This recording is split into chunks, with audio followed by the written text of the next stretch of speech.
말씀을 나누기를 원합니다. 2000년도 초반에 자기 개발서로 인기가 있었던 책이 있습니다.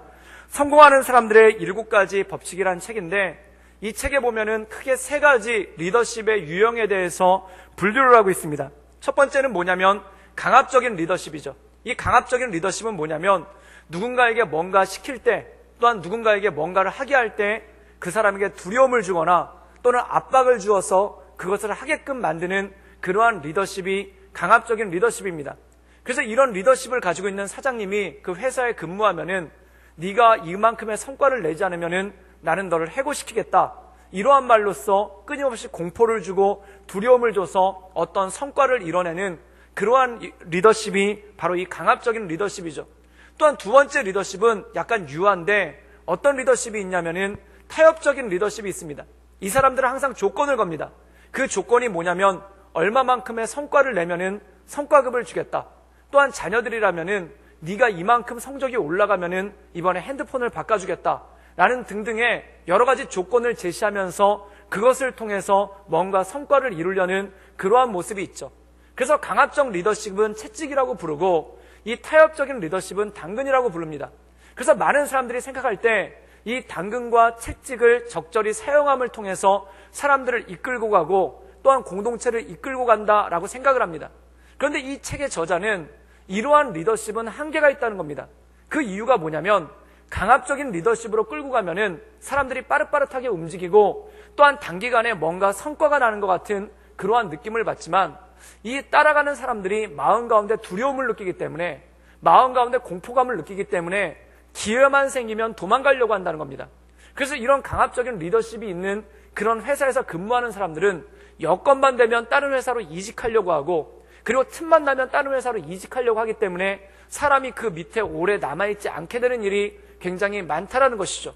그리고 이 타협적인 리더십은 뭔가를 주기 때문에 사람들이 움직이는데, 더 이상 뭔가 줄 게 없어지면은, 또한 더 이상 뭔가 제시할 것이 없어지면은 그때부터 사람들이 떠나기 시작한다는 겁니다. 그래서 이 강압적인 리더십과 타협적인 리더십은 일시적으로는 효과가 있겠지만 장기적으로, 그리고 평생을 이것을 쓰기는 쉽지가 않다라고 그렇게 이야기를 하고 있습니다. 그렇다면 진정한 리더십은 뭐냐면 존경받는 리더십이라는 겁니다.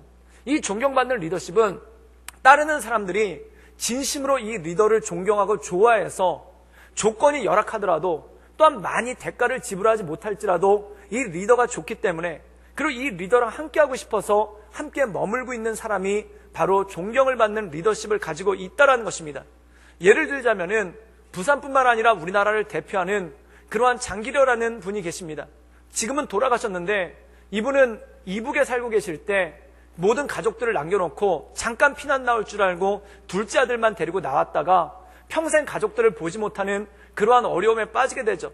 그래서 이분이 부산에서 피난 와서 정착을 하시는데 평생 가족들을 그리워하는 마음으로 많은 사람들에게 사랑을 베풀고 또한 많은 사람들에게 인수를 베풀었던 이런 분입니다.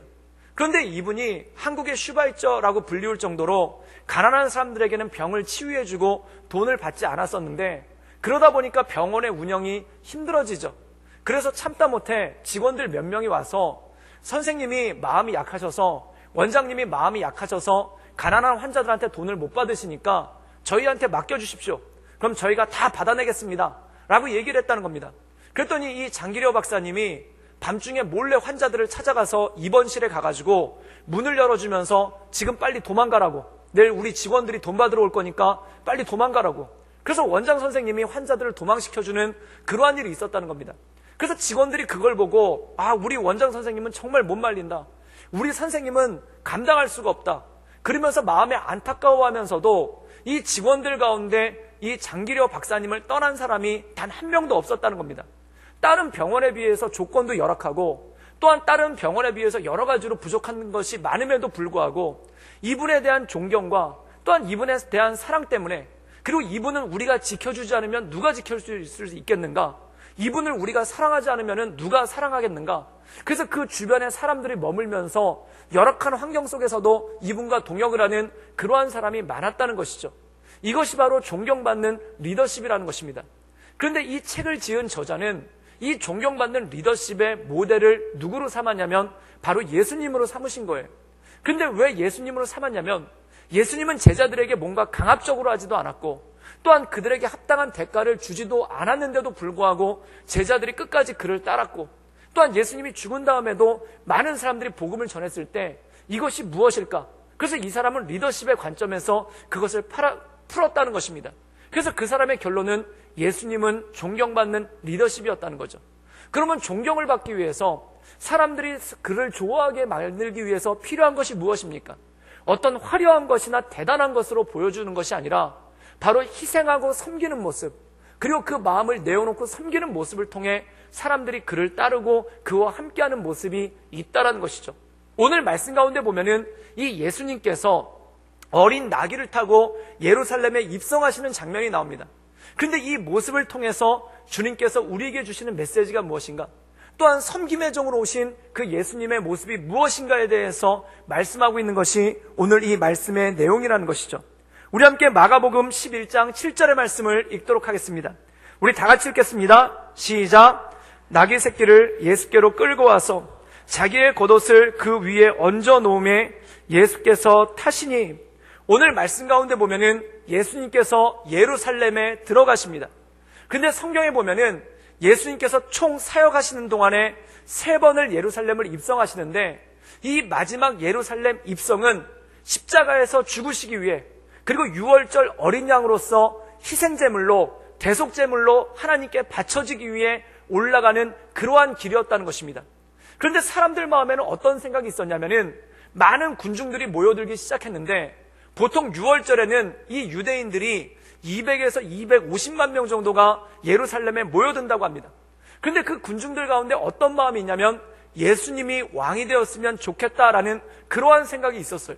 그래서 성경에 보면은 예수님께서 오병이어의 기적을 일으키셨을 때 많은 사람들이 예수님을 잡아서 왕을 삼으려고 했었죠. 그래서 그들의 마음 가운데 소원이 뭐냐면 예수님께서 왕이 되셔서 이 헤롯의 폭정으로부터 이 민족을 구하고 더 나아가서 로마 제국으로부터 이 나라를 독립시킬 수 있는 방법은 없을까? 다 그것을 꿈꿨다는 겁니다. 그리고 예수님께서 3번째 예루살렘에 올라가실 때 그때 예수님을 지지하는 수많은 사람, 그리고 예수님에 대해서 그런 바람을 가지고 있는 수많은 사람들이 그 주변부터 따르기 시작해서 수많은 무리를 이뤄서 예수님께서 예루살렘에 근접해 계실 때는 수많은 사람들이 예수님을 따르고 있었죠. 또한 그뿐만 아니라 많은 사람들이 이미 예루살렘 성에 들어와서 그들이 예수님을 맞을 준비를 하고 있었다는 것입니다. 그래서 많은 사람들의 이런 기대와 많은 사람들의 이런 열망 가운데 예수님이 한마디만 하시면, 그리고 어떤 행동만 하나만 취하시면은 이 헤롯의 정부를 무너뜨리고 그리고 로마로부터 독립을 할 수 있지 않은가라는 그런 기대를 가지고 이들이 예수님을 따라갔다는 것이죠. 그렇다면 사람들이 이런 기대를 가지고 또한 사람들이 이런 소망을 가지고 예수님을 따르는데 일반 정치가들이었다면은 그것을 이용하거나 또한 그것을 힘입어서 자기가 굉장히 멋진 모습을 보여주려고 애썼을 것입니다. 예를 들어서 로마 황제들이나 장군들은 민중들이 또는 백성들이 자기들을 이렇게 지지하면은 그 앞에서 퍼포먼스를 하죠. 그래서 4마리 백마가 끄는 말을 타고 거기 병거의 뒤에 타고 다니면서 그 뒤에서 로마의 신이나 제우스나 또는 헤라클레스 같은 그러한 신으로 변장해서 자기의 위대함을 보이고 또한 전쟁터에서 잡아온 포로들을 보여주거나 자기가 잡아온 신기한 동물들 같은 걸 보여주면서 자기에 대한 지지를 극대화하고 그 극대화된 지지력을 바탕으로 해서 정권을 탈취하는 것, 이것이 일반 정치가들의 모습이었다는 겁니다. 그런데 오늘 말씀 가운데 보면은 이렇게 수많은 사람들이 예수님을 지지하고 있음에도 불구하고 예수님께서 예루살렘에 들어가시는데 너무나 어이없는 또 너무나 초라한 모습으로 예수님께서 들어가셨다는 겁니다. 오늘 말씀 가운데 보면은 예수님이 무엇을 타고 들어가셨냐면 어린 나귀를 타고 들어갔다는 겁니다. 우리가 잘 아는 대로 나귀는 굉장히 작습니다.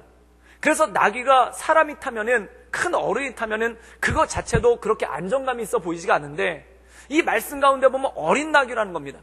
어린 나귀라면은 성인 어른이 타면은 발이 땅에 닿을 듯 말 듯하고 또한 이 어린 나귀가 사람을 태워본 경험도 없고 힘도 없으니까 비틀비틀거리면서 나가는 그러한 모습이 있겠죠.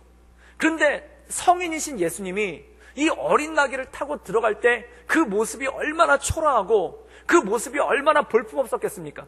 차라리 나귀를 안 타고 걸어 들어가는 게 더 나았을 뻔한 그러한 상황이 벌어졌죠.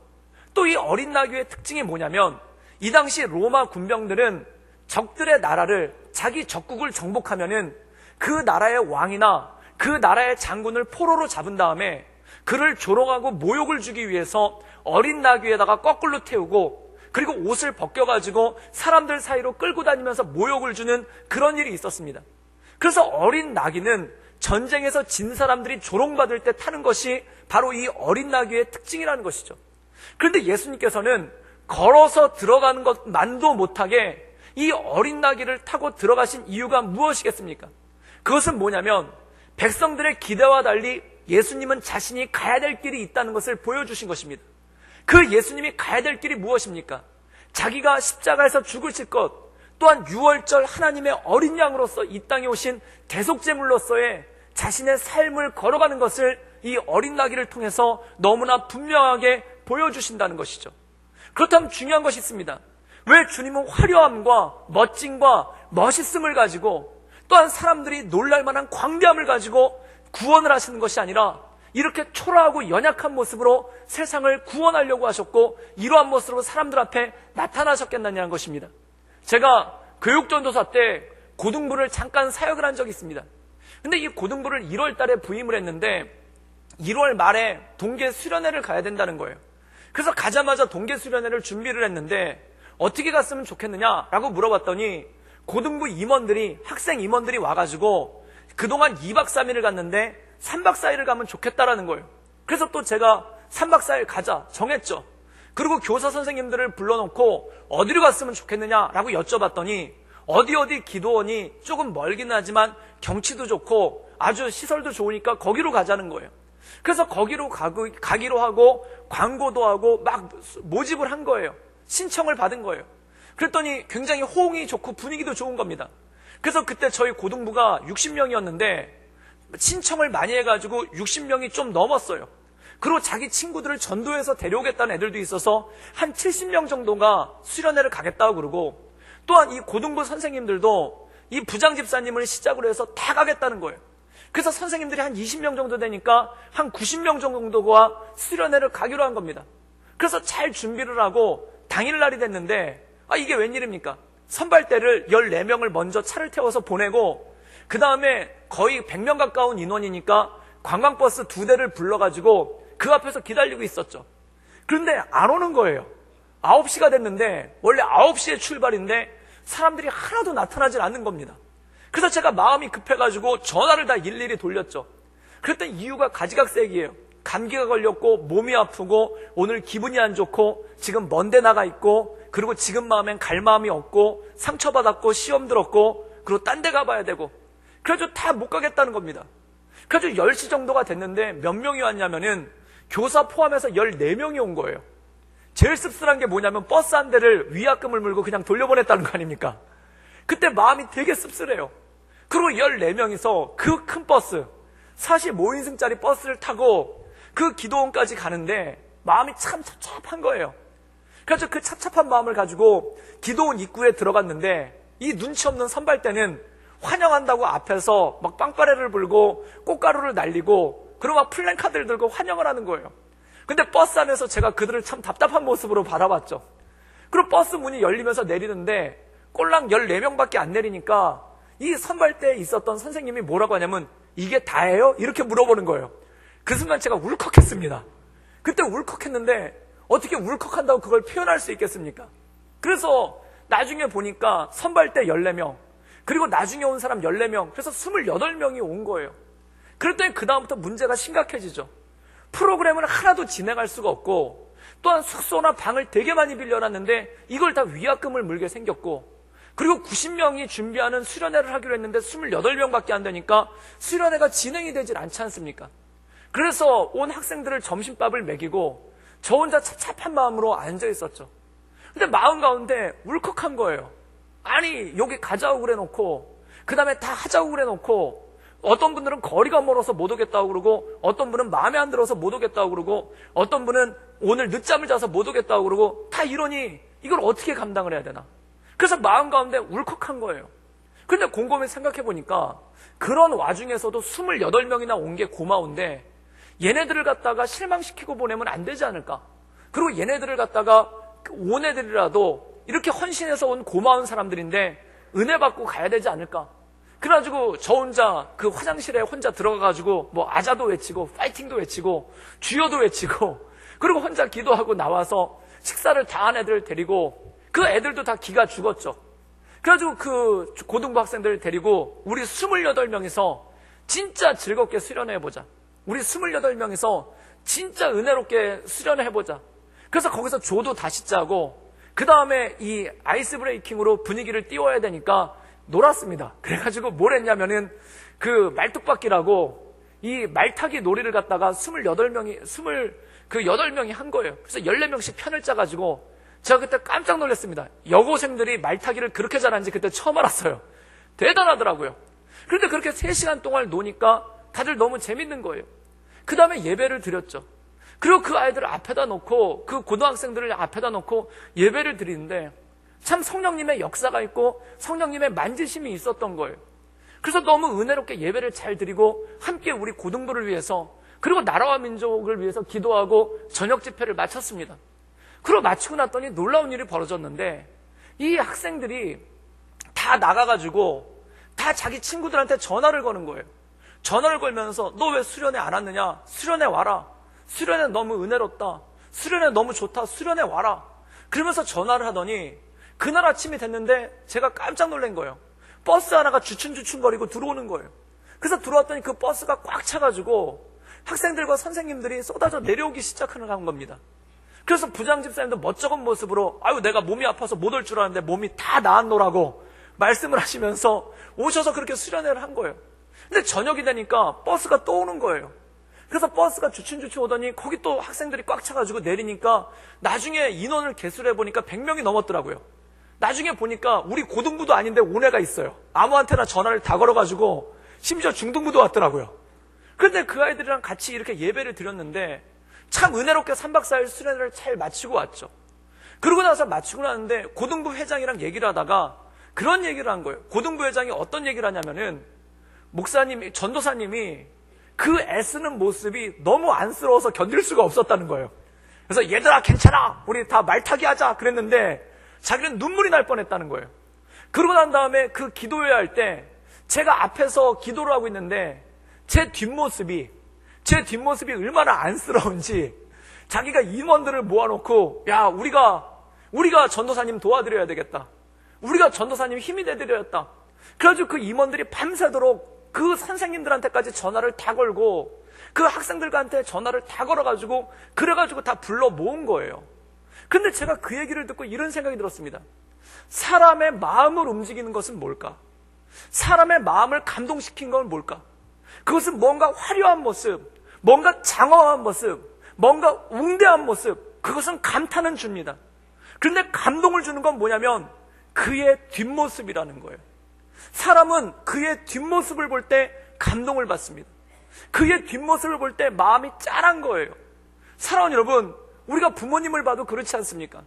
부모님이 멋지게 차려입고 있으신 모습이 아니라 어느 날 집에 들어갔는데 그 넓은 어깨를 가지고 있던 늘 언제나 아버지의 등은 언제나 넓었죠. 제가 목욕탕 가가지고 아버지가 제 등 밀어주시고 그 다음에 제가 아버지 등 드릴 때마다 항상 미치는 느낌을 받았어요. 왜 이렇게 아버지 등은 넓은가? 그런데 어느 날 집에 가봤더니 아버지 등이 그렇게 좁아 보이는 거예요. 그 신문을 뒤돌아 앉아가지고 신문을 읽고 계신 그 아버지 등이 그렇게 좁아 보이는 거예요. 그때 마음 가운데 짠한 마음이 들고 그리고 잘 차려입은 어머니의 모습이 아니라 덜그럭거리면서 설거지를 하시고 계신 그 어머니, 설거지하다 허리가 아파서 허리를 뒤로 한 번씩 펴고 계신 그 어머니의 뒷모습을 볼 때 그게 그렇게 마음이 짠하고 그렇게 눈물이 나는 거예요. 그럼 그 뒷모습을 보면서 어떤 생각을 갖는가? 어머니한테 잘해야 되겠다. 아버지한테 잘해야 되겠다. 그게 진짜 마음을 만지고 그것이 진짜 마음을 움직이는 거 아니겠습니까? 사랑하는 여러분, 우리는 이 말씀을 통해 예수님의 뒷모습을 봅니다. 만왕의 왕이신 예수님께서, 천지의 주관자신 예수님께서, 말씀으로 이 땅을 창조하신 예수님께서 왜 이렇게 초라한 모습으로 어린 나귀에 타고 그 앞을 들어가셔야 되는 것입니까? 왜 만왕의 왕이신 예수님께서 화려한 모습이 아니라 천군 천사의 호의를 받는 것이 아니라 그렇게 초라한 모습으로 어린 나귀를 타고 왜 예루살렘 성으로 들어가야 되는 것입니까?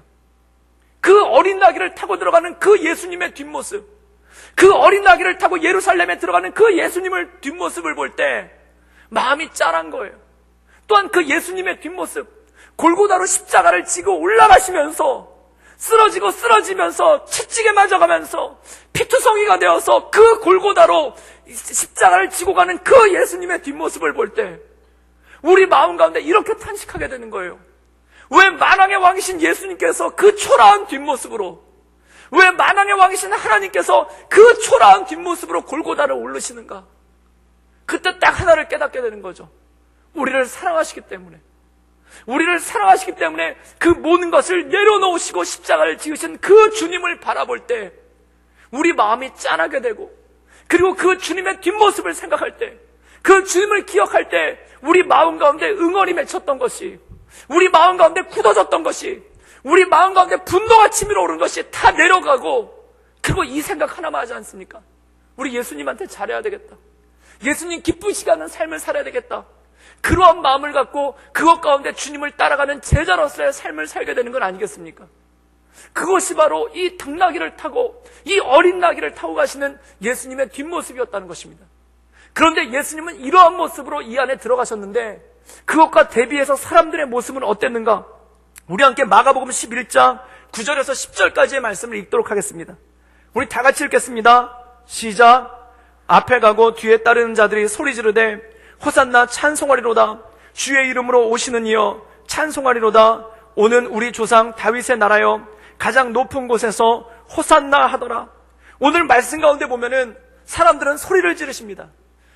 지릅니다. 예수님은 어린 나귀를 타고 들어가는데 사람들은 소리를 지르는 거예요. 그 소리가 무엇이었냐? 호산나라고 외쳤다는 겁니다. 호산나는 무슨 뜻입니까? 오셔서 우리를 구원하소서, 지금 우리를 구원하소서, 당장 우리를 구원하소서, 이 뜻인 거예요. 이 호산나라고 외친 사람들에게는 두 가지 의미가 있었을 것입니다. 이 호산나를 외친 사람들 중에는 이 당나귀를 타고 가시는, 이 어린 나귀를 타고 가시는 예수님의 사역이 무엇인지, 십자가를 지시고 우리의 죄가를 지고 하나님의 어린 양으로서 유월절 속죄제물로서 죽으시는 그 예수님의 뒷모습을 보고 호산나라고 외친 사람들도 있었을 거예요. 그래서 우리가 요한복음에 보면은 예수님께서 이 예루살렘에 들어가시기 전에 베다니에 가시는데 그때 한 여인이 예수님의 머리에 향유를 부으면서 향유를 붓습니다. 그때 사람들이 깜짝 놀라죠. 그 비싼 향유를 왜 낭비하는가? 그때 예수님이 이렇게 말씀하십니다. 이 여인은 내 장례를 준비하였다. 이 여인은 나의 사역이 무엇인 줄 알고 내 장례를 준비하였다라고 말씀합니다. 맞습니다. 이 예수님의 나귀를 타고 가시는 모습을 보며, 어린 나귀를 타고 들어가신 예수님의 모습을 보며 예수님의 사역이 무엇인 줄 알았던 사람들이 있어요. 그들이 예수님께 종려나무 가지를 흔들면서 호산나, 주여 우리를 구원하소서, 주여 우리를 이 죄악에서 구원하소서라고 외친 사람들도 있었을 거예요. 그런데 대부분의 사람들은 어떤 의미였냐면, 이 호산나가 게다가 종려나무를 흔들지 않았습니까? 이 종려나무는 무엇을 의미하냐면, 예수님이 이 입성하셨을 때 약 200년 전에 이 이스라엘에서 마카비 운동이라는 것이 있었습니다. 이 마카비라는 사람이, 마카베오라는 사람이 나타나서 그 당시 이 예루살렘이, 유대 지역이 헬라 제국의 식민지였고 또한 엄청난 핍박을 당하고 있었는데, 이 마카베오라는 사람이 일어나서 헬라 제국을 물리치고 예루살렘을 회복했어요. 그때 그 상징이 되는 나무가 종려나무입니다. 그때 종려나무를 흔들면서 그들이 기뻐했거든요. 그런데 그때와 똑같이 종려나무를 흔들면서 이들이 예수님께 요구하는 것은 무엇인가? 그 마카베오가 했던 것처럼, 그들이 했던 것처럼 이 로마를 쫓아내고 헤롯을 쫓아내고 우리를 독립시켜 주십시오라는 그 바람을 가지고 그들이 휘두르고 외쳤다는 것입니다. 그런데 사랑하는 여러분, 일주일 후에 이 군중들의 모습을 보십시오. 일주일 후에 이 사람들의 모습을 보십시오. 동일한 말로 예수를 십자가에 못 박으라고 얘기합니다. 왜 그랬을까요? 자기들이 원하는 대로 안 해줬기 때문에 그래요. 자기들이 원하는 것은 로마 제국으로부터의 독립인데 예수님이 그걸 안 해주니까 화가 난 거예요. 사랑하는 여러분, 우리가 신앙생활 할 때 그럴 때가 있더라는 겁니다. 주님께서 기뻐하시는 뜻에 따라 살아가는 게 아니라 주님, 내가 원하는 것을 해주십시오. 그런데 주님께서 내가 원하는 걸 안 해주면 화가 날 때가 있어요. 상처를 받을 때가 있어요. 때로 신앙생활을 할 때 나의 유익을 위해서 주님을 이용할 때가 있다는 겁니다. 때로 말씀을 볼 때 말씀 가운데 내가 순종하는 게 아니라 나의 유익을 위해서 말씀을 이용할 때가 있다는 것입니다. 경건도 마찬가지예요. 주님을 위해서 나를 내려놓는 것이 아니라 내 욕망을 위해서 그 경건을 이용할 때가 있다는 것입니다. 사랑하는 여러분, 사람이 어린아이의 믿음을 가지면 어린아이들의 특징은 무엇입니까? 어릴수록 때를 부립니다. 어릴수록 때를 부리고 울부짖는데 자기가 원하는 거 해줄 때까지 막무가내예요. 부모 사정은 조금 더 생각하지 않습니다. 자기가 원하는 거 할 때까지 막무가내로 울부짖어요. 그리고 나이가 들었어도 철이 안 들으면 어떤 일이 벌어지냐면, 예를 들어서 자기 동생이랑 사이가 안 좋다. 그러면 부모님이 가슴 아파하거나 말거나 걱정하거나 말거나 그것은 아랑곳도 없습니다. 그냥 대판 싸우는 거예요. 부모님 면전에서, 명절이 됐는데 부모님 면전에서 소리를 질러가면서 싸우는 거예요. 그러다가 부모님이 동생 편을 조금이라도 들어주면은 거기서 화를 내면서 상처받았다고 그러고 마음 가운데 내 마음이 상했다고 그러고, 왜 엄마는 맨날 제 편만 드냐고, 다시는 내가 집에 안 오겠다고 그러면서 화를 내면서 가는 거예요. 이게 어린아이의 모습이고 철이 안 든 모습 아닙니까? 그런데 철이 들어보세요. 그러면 어떤 생각이 되냐면, 어른이 되면은 동생이 마음에 안 들지만 엄마 아빠를 사랑하기 때문에 엄마 아빠 마음을 가슴 아프게 할까봐 동생이랑 잘 지내려고 애쓰는 거예요. 그리고 엄마 아버지 면전에서는 동생이랑 싸우지 않으려고 애쓰는 거예요. 왜 그럴까요? 전에는 나 하고 싶은 대로 사는 거예요. 내가 화내면 승질내고 내가 화내면 소리 지르고 그러면서 살았는데, 이제 주님께서 기뻐하시는 것이 무엇인가, 주님께서 원하시는 것이 무엇인가를 알게 되면은 그때 내 것을 내려놓고 주님께서 기뻐하시는 것. 그래서 철든 자녀들이 모이면 그들끼리 사이가 안 좋더라도 부모님을 위해서 서로 사이좋게 지내려고 애쓰고, 또한 어떤 것이 부모님의 마음을 기뻐하시는 것인가 애쓰지 않습니까? 그게 성숙입니다. 마찬가지라는 것입니다. 우리 신앙생활할 때 하나님, 내가 원하는 걸 해주십시오. 그리고 조금이라도 안 해주시는 것 같고 조금이라도 지체하시는 것 같으면 그것에 대해서 화를 내고 그것 때문에 상처받고 그것 때문에 견디지 못하는 그러한 모습을 가지고 갈 때가 있어요. 그런데 성숙한 믿음으로 가면은 그때 한 가지가 남는다는 겁니다.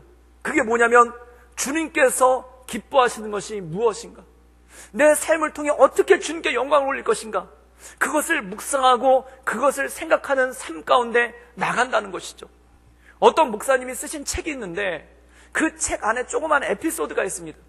그 다른 목사님에 대한 간증을 그 책 안에다가 실으셨는데, 그 어떤 내용이냐면, 한 마산에서 부교육자로 오래 목회하시던 목사님이 이제 나이도 되시고 때도 되셨기 때문에 담임 목회자로 나가시려고 여러 가지로 준비를 하고 계셨다고 그래요. 근데 이분이 준비를 하고 있는데 어느 날 손등에 봤는데 조그만 반점이 하나 생기고, 그리고 그 반점이 자꾸 커지고 또 그 옆에 부스럼 같은 게 자꾸 생기더라는 거예요. 그래서 처음에는 대수롭지 않게 생각을 했는데 이게 자꾸 커지고 몸에 이상 증상이 생겨서, 그래서 병원에 가봤더니 청천벽력같이 피부암이라는 진단을 받은 거예요. 그리고 이것이 초기가 아니라 꽤 진행이 된 거예요. 그래서 이분이 담임 목회자로 나가려는 것도 포기하고 결국에는 부목회자로 있던 교회에서도 사임을 하고 나오게 돼서 투병을 하게 됐습니다. 근데 이 암 치료가 얼마나 힘들고 어렵습니까? 머리가 빠지고 몸이 말라가고 그리고 여러 가지로 힘들고 어려운 그런 모습 가운데 있는 거예요. 그런데 그렇게 힘겹게 투병을 하고 있는데 어느 날 충청북도 음성에 있는 한 교회에서 전화가 온 겁니다. 내용이 뭐냐면은 주일날 와서 설교를 한 번만 해달라는 거예요. 그런데 그 사정이 뭐냐면, 이 충청북도 음성에 있는 교회에 담임 목사님이 계셨는데 이분이 갑작스럽게 미국으로 유학을 가게 된 거예요. 그래서 사임을 하게 되셨는데 그 후임 목사님으로 누구를 추천했냐면 이분을 추천한 거예요. 그런데 이 먼저 있던 전임 담임 목사님이 이분을 추천할 때는 이분이 암에 걸린 걸 모르고 그냥 자기 친구니까 추천을 해주고 그러고 떠나버린 거예요. 그래서 청빙위원회에서 이분을 한번 모시려고 그분에게 설교를 하러 오라고 부탁을 드린 겁니다. 그런데 주일이 돼가지고 이분이 왔는데 성도들이 다 깜짝 놀랐죠. 머리가 다 빠지고 몸이 빼쩍 마르고 이 병을 앓고 있는 병색이 완연한, 암을 앓고 있는 이 병색이 완연한 목사님이 오셔서 설교를 하신 거예요. 그래서 예배가 끝난 다음에 청빙위원들이 모여가지고 의논을 한 거예요. 그 목사님은 암을 앓고 있는데, 그 목사님은 암 환자인데 어떻게 우리 교회에 모실 수 있겠느냐. 그래서 그 목사님은 좀 힘들 것 같다, 이렇게 의견이 모여가고 있는데, 그때 한 안수 집사님이, 이분도 청빙위였는데 조심스럽게 이렇게 말씀하시더라는 겁니다. 그게 뭐냐면은, 오늘 예배에서 저는 이전에 경험해보지 못했던 은혜를 받았습니다. 이 목사님이 비록 암 환자지만 우리가 이분을 1년만이라도 모실 수 있다면, 아니 단 한 달이라도 모실 수 있다면, 아니 단 한 주만 모실 수 있어도 우리 교회에는 복이 될 것만 같습니다. 이렇게 말씀을 하니까 다른 청빙위원들이 듣다가 동일한 마음이 생겼다는 거예요. 그게 뭐냐면, 그날 거기 청빙위원들 뿐만 아니라 그 교회에 있던 모든 성도들이 다 은혜를 받은 거예요. 그리고 마음 가운데 안타까운 게, 저 목사님이 암만 아니었어도, 저 목사님이 병만 아니었어도 당장 모실 텐데 이게 너무 안타깝다라고 모두가 생각하고 있었는데, 그런데 이 안수 집사님이 이렇게 말씀하시니까 성도들 마음 가운데 감동이 돼서 이분을 담임 목사님으로 청빙을 하기로 하고 청빙서를 이분께 보낸 거예요. 그런데 이분이 이 청빙서를 받고 한참을 울었죠. 그 이유가 뭐냐면, 첫 번째 너무 고마워서, 자기 같은 환자를, 자기같이 자기 몸도 가누지 못하는 자기를 그 불러준 교인들이 너무 고마워서, 그 착한 마음이 너무 고마워서, 그 선한 마음이 너무 고마워서 눈물이 나는 거예요. 그래서 이분이 다시 답변을 보냈는데 뭐라고 보냈냐면은, 너무 감사합니다. 여러분들의 사랑에, 여러분들의 선한 마음에 제가 큰 위로를 받았습니다. 그러나 제가 제 몸도 못 가누는데 어떻게 교회를 가겠습니까? 그러나 제가 저를 불러주신 이 교회, 그 은혜를 잊지 않고 내가 죽는 날까지 평생 이 교회를 위해서 기도하겠습니다. 그리고 그 답변서를 보낸 거예요. 그랬더니 그 교회에서 장로님들이 내려오셔가지고 그 목사님 손을 붙잡고, 목사님이 한 달만 목회하셔도, 아니 한 주만 목회하셔도 좋으니까 우리 교회 와주십시오. 그것만 해도 우리 교회는 복받을 것 같습니다. 이렇게 해서 간곡하게 해서 이분을 모시고 간 거예요. 그래서 이분이 성도들의 그 지극한 사랑과 섬김, 그리고 이분도 그 고마움과 그걸 가지고 최선을 다해서 목회를 하셨는데, 결국 이분이 암에서 나음을 받으셨다는 거예요. 그런데 제가 이 글을 쓰신 목사님이, 그 목사님이 도대체 한 가지 궁금한 게, 그 청빙받으러 간 날 도대체 설교를 어떻게 했길래 사람들이 다 그렇게 은혜를 받았을까? 도대체 어떻게 설교를 했길래 그 한 번의 설교에 이분은 단 한 주만 모셔도 우리 교회가 복을 받을 것 같다라는 그런 마음을 받았을까? 그런데 곰곰이 생각해보니까 그 설교 내용은 알지 못하지만 추측해보건대, 생각해보건대, 이 목사님이 이날 설교가 자기 인생의 마지막 설교라 생각하고, 정말 그렇게 병을 앓고 있어서 어디 교회 갈 데도 없고 나갈 데도 없는데 그 설교를 초대받았으니까 거기 가서 이 설교가 내 인생의 마지막 설교라 생각하고, 정말 순전한 복음, 어떤 인간적인 생각이나 인간적인 계산이 들어가 있지 않고 자기의 모든 것을 다해서 정말 자기를 불러줘서 설교할 기회를 준 그 성도들에게 고마운 마음으로, 그 성도들에게 가장 자기가 할 수 있는 최선의 설교를 하지 않았겠느냐, 이것이 이 목사님의 추측이었다는 거예요. 그런데 제가 그 책을 읽다가 저도 눈물이 나는 거예요. 그 눈물이 나는 이유가 뭐냐면, 저는 21살 때부터 교육전도사로 계속해서 사역을 해왔습니다. 그래서 군대 2년과 그리고 청년부로 잠깐 다른 교회에서 청년부로 2년 있었던 걸 제외하면은 21살 때부터 지금까지 4년을 빼고는 매년 사역을 해왔어요. 그리고 단 한 주도 거르지 않고 설교를 해왔고, 그리고 2003년도 전임 사역자가 된 다음부터는 새벽 예배도 섬겼으니까 일주일에 많으면 5번, 그리고 적으면 5번, 많으면 11번까지 설교를 하면서 지금까지 살아왔습니다. 그런데 이 설교라는 게 그 영적인 거장이신 한 원로 목사님이 이런 말씀을 하셨어요. 두려움의 영광이다. 그 영적인 거장도 두려움의 영광이다 라고 얘기를 했는데, 저같이 먼지 같은 목사에게는 두려움과 그리고 영광이지 않겠습니까? 그러니까 부담이, 지금까지 20년 가까이 설교를 하면서 매주 부담, 이 엄청난 부담이 엄청나게 몰려오는 거예요. 그런데 그 엄청난 부담이 몰려올 때마다 마음 한켠에 어떤 생각이 드냐면, 한 일주일만 좀 쉬어봤으면 좋겠다. 좀 일주일만 주일 예배 설교를 한번 안 해봤으면 좋겠다. 그런 생각이 때로 문득문득 들 때가 있더라는 거예요. 그런데 이분의 글을 읽고 마음 가운데 도전되는 게, 만약 내 인생 가운데 언젠가 마지막 설교를 해야 될 일이 올 텐데, 제가 천년 만년을 사는 것도 아니고 언젠가 내 인생 가운데 마지막 설교를 해야 될 날이 올 텐데, 그 마지막 설교를 해야 될 날에 지금 이 순간을 후회하지 않겠는가? 내 인생 가운데 언젠가 마지막 사역을 하게 될 때가 있는데, 내 인생에 그 마지막 사역을 해야 될 때 지금 이 순간을 후회하지 않겠는가? 그걸 생각하면 멈출 수가 없는 겁니다. 그걸 생각하면 하나님께서 내게 주신 사명들이 있고, 하나님께서 내게 주신 기회들이 있고, 하나님께서 내게 주신 말씀 전할 자리가 있는데, 어느 순간 내 인생의 마지막 날 지금 순간을 후회하지 않겠는가? 라고 생각해보면 단 한숨도 쉴 수가 없고, 단 한숨도 더 소리 높여 설교하지 않을 수가 없고, 단 한숨도 한마디라도 설교를 하지 않을 수가 없게 되는 거죠. 그때 왜 더 소리를 높이지 못했던가? 그때 왜 더 간절함으로 전하지 못했던가? 그때 왜 더 준비를 하지 못했던가? 그때 왜 더 최선을 다하지 못했던가? 그때 왜 그 자리를 회피했던가? 그 마음들이 내 인생의 마지막 날, 주님께서 그 부르시는 그 부르심의 자리에 갈 때 내 마음 가운데 후회로서 남아있게 된다면 그거만큼 힘들고 어려운 일이 어디 있겠습니까? 사랑하는 여러분, 우리 인생 가운데 하나님의 뜻에 따라 산다는 것, 또한 하나님께서 주신 삶 가운데 산다는 것이 무엇이겠습니까? 바로 주님이 부르시는 그날까지, 주님께서 부르시는 그날 내 인생을 되돌아봤을 때 후회 없는 삶, 아쉬움이 없는 삶, 사도 바울의 고백과 같이 내가 달려갈 길을 다 달려갔노라, 내가 최선을 다해 주님의 길을 달려갔노라, 내가 관제같이 나의 모든 것들을 주께 쏟아 부어 드렸노라 라는 그 믿음의 고백, 그 고백을 할 때까지, 그 고백을 하기 위해서, 그 고백 가운데 나가기 위해서 지금 살아가는 이 순간 주께 더 드리고, 주께 더 엎드리고, 주께 더 간구하고, 주님을 바라보며 주님께서 기쁘시게 하시는 그 일들을 향해 나가야 되는 것, 그것이 바로 성도의 삶이고 주님을 향한 사람들의 삶 아니겠습니까? 사랑하는 여러분, 주님의 뜻은 무엇입니까? 너무나 간단합니다. 항상 기뻐하라, 쉬지 말고 기도하라, 범사에 감사하라. 이는 그리스도 예수 안에서 너희를 향하신 하나님의 뜻이니라. 또한 너희는 예루살렘과 온 유대와 사마리아 땅끝까지 이르러 내 증인이 되리라. 내 증인이 되라. 그리고 마지막, 내가 너희를 사랑한 것 같이 너희도 서로 사랑하라. 이 5가지의 모든 하나님의 뜻들이 들어있지 않습니까?